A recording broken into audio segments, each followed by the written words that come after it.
За Монгол улсын ерөнхийлөгчийн бас одоо манлайлалтаар хүнсний хувьсгалын томоохон бас одоо хөдөлгөөн өрнөд 2 жил гарсан бас одоо болж байна.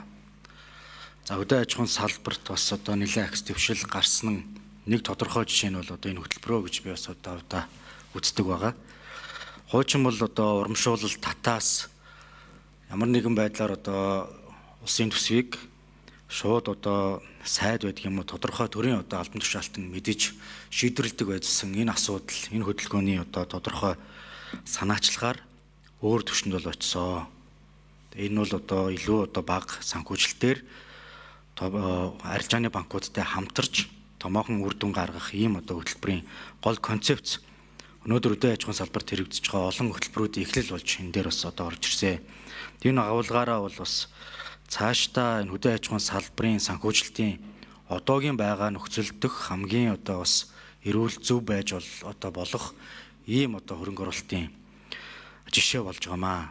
Тэгэхээр яг хуу миний гол одоо асуух гэж байгаа асуулт бол за миний санаж байгаагаар 1-2 орчим 1.80 төгрөг үүний хүрээнд арилжааны банкудаас одоо гарна гэсэн ийм төсөөлөлтөөр хөтөлбөр бол хэрэгжиж байгаа.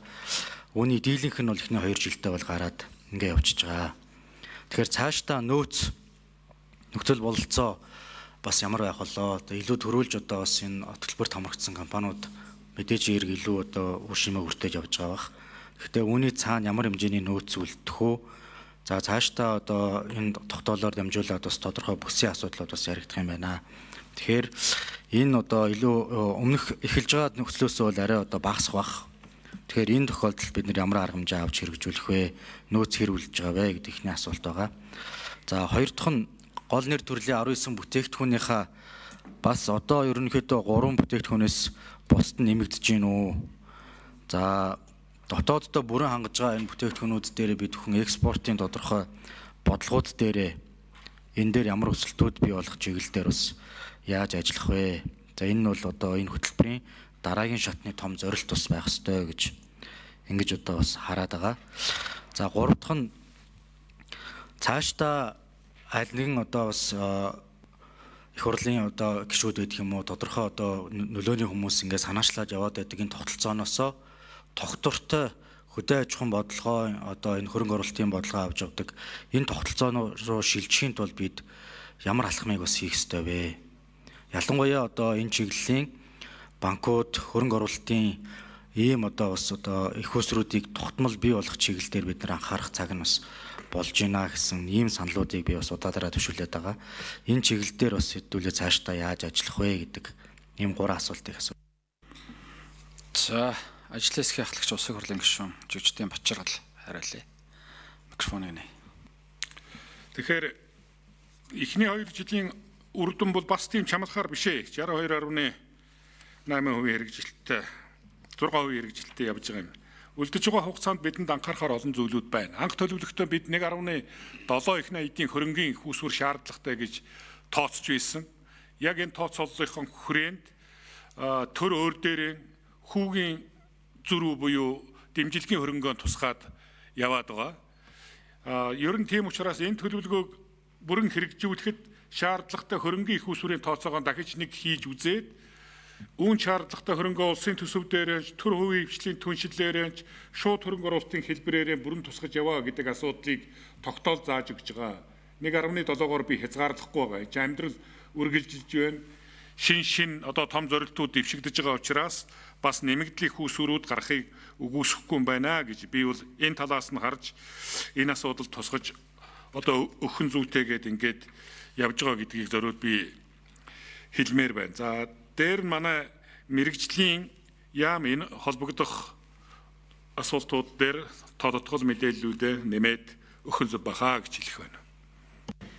За хүнс удаа аж ахуйн үйлдвэрийн сайд Чатамбай инквер 7 номерын микрофон нэмж хариул. За энэ хүнсний аюулгүйдлийг хангахын хөтөлбөр маань нэлээд амжилттай хэрэгжсэн хөтөлбөр.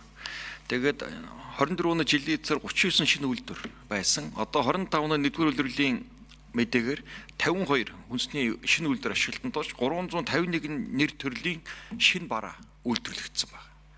Энэ үнэхээр одоо аль хүнсний аюулгүйд ороход эх орны үйлдвэрийн сав баглаа буудлын чанар сайжирсан нэр төрөл нэмэгдсэн энэ нь бол тодорхой байна. За хөтөлбөрийн зарцуулалт гараад дууссан. Цаана маш ахаад энэ улам хөгжүүлэх энэ хүрээд байгаа 60% төвшинг гүйцэхийн тулд бид нар 100 хүрэхин тулд дахин томоохон их усрыг ахин 51 цааш нь ахаад урагшлуулмаар байна. Энэ үйлдвэрлэгч нар маань урам зориг ороод нэлээд идэвхтэй зоригтойгоор хөрөнгө оруулалтуудыг нэлээд сайн хийсэн. Ялангуяа 24 он бол технологийн шинжилгээ хийхэд маш их том хөрөнгө оруулалтууд буюу. За 78-ын микрофон гүйцэж хараалаа. Их 2 сайд. Үйлдвэр хүчин чадлууд нэлээд сайн өргөгдсөн. Тэгэхээр үр дүнгүй цаашдаа гарна. Ахиж энэ их усэр тавихгүй бол одоо энэ авсан энэ хүрээндээ бид нар үр дүнгуудээ өргөтгөлийнхаа үр дүнгэл хүлээн. Тэгэхээр бол 26 оноос ахвала бид дахиад нэг жил болгоно хэдэн төгрөг тавиад яг энэ маягаараа зээлийн хүүгийн урамшуул өгөх хэлбэрээр арилжааны банкаар шалгуурын дамжуулаад ингээд долгоод явбал их зөв менежмент байна гэж ойлгож байна. За экспорт. За дотоодоо хангаас гадна экспорт байж иж хөдөө аж ахуй өөрөө доктортой явна. За хамгийн сайжирсан зүйл бол энэ мах үйлдвэрлэл, мах үлтгэл дээр чанарын өөрчлөлтүүд гарсан. Олон стандартыг манай мах үйлдвэрлэгч нар одоо шаардлага хангаж эхэлсэн. Иймд экспорт одоо 2 жил дараалан 300 сая долларын экспорт хийж. Жилдээ чинь богийн толгой шилжүүлэлт 5 сая хондлогоо шилжсэн хэмжээний бид нар мал махыг экспорт нь гаргаад байна. За мөн одоо бусад шин таримглууд үр тарианы одоо экспорт. Их 2 сайдын микрофоныг өгье гүйцэж хараал. Энэ үр тарианы төрлийн одоо таримлын экспортыг бас нэлээд идэвч. Нодлон нэг 50 сая долларын таримлын экспорт гарсан. Энэ жил нэг 100 сая доллар хүрчих болцоотой байна. За цагаан алтын хүрээнд бид нар 404 сая долларын долларын экспорттой байгаа бол энийг нэг энэ жил хэрвээ энэ бодлогын доктортой бол бид нар 600 сая долларт хүрчих. Ийм болцоонууд байгаа. Тэгэхээр энэ хэрэгжиж байгаа бодлогыг 28 он хүртэл доктортой гэж жил болгон их усрыг нэмэгдүүлээд ингээд явбал бодиттой боломж байна. Бас сайн үр дүнгууд хүрж байгаа зүйлүүд их байна. Хамгийн гол энэ салбар маань нийт одоо Монгол улсын ажиллах хүчний 2 хүний 1 нь энэ салбарт ажиллаж байна. 600 мянган ажлын байраар хангаж байгаа салбар. Тэгэхээр эдийн засгаас гадна нийгмийн доктортой байлах хангах орон нутгийг одоо эзэнтэй байлгах тэр нь орон нутагт ажилтаа амьдралд орлоготой байх гол нөхцөлийг чинь энэ салбар бүрдүүлж байгаа юм улс төр нийгмийн ач холбогдол бас өндөр байгаа. Тийм болохоор энэ бодлогын арга хэмжээг тасралтгүй зааш нэгээд үргэлжлүүлэх хэрэгтэй байна. За их 2 сайд асуулт нар туслаа. Гавь гүшүүн тодруулах асуулт асуув. За гол гүшүүний микрофоныг өгье. Тэгээ хөтөлбөрийн үр дүнг бол дэмжиж байгаа. Цаашдаа яг хөө ингээд энэ 2 сайд маань бас төсөвт оруулж гин оруулахгүй байна, дэмжихгүй байна гэдэг энэ асуудлаасаа яаж гарах вэ гэдэг тухай л хэвлээ. Нэг фокуслоод ярилцах хэрэгтэй байгаамаа. Тэр нь доктортойгоор энэ санхүүжилтүүд хөдөө аж ахуйн салбар угаасаа л ер нь бусад усуудтай харьцуулахад заавал ч тодорхой юм одоо дэмжлэгтэйгээр явдаг ийм салбар байгаа. Тэр утгаараа үр дүнтэй байгаа энэ хөтөлбөрүүдийг хэрэгжүүлэхэд хөдөө аж ахуйн одоо энэ байнгын төрөлдсөн энэ банкыг бий болгох юм уу? Нэгвэл энэ хувийн хвшлийн оролцоо юмнуудыг илүү сайжруулах чиглэл дээр ямар агуулга гаргах юм. Уул уурхай болон одоо энэ томоохон энэ одоо салбаруудын тодорхой хувь нь одоо энэ одоо чиглэл рүү ордог байх юм уу? Ингээд байнгын юм доктортой их усрын тухай хэдүүлээ ер нь ярих цаг нь болчихжээ л гэдэг саналыг хэлээд байгаамаа. Тэгээ энэ чиглэлээр яг наривчлсан бун одоо гадны туршлагуудыг судалсан дараагийн түвшиндээ яах вэ гэдэг тухай ер нь ийм тодорхой ийм зүйл байна уу гэдэг тухай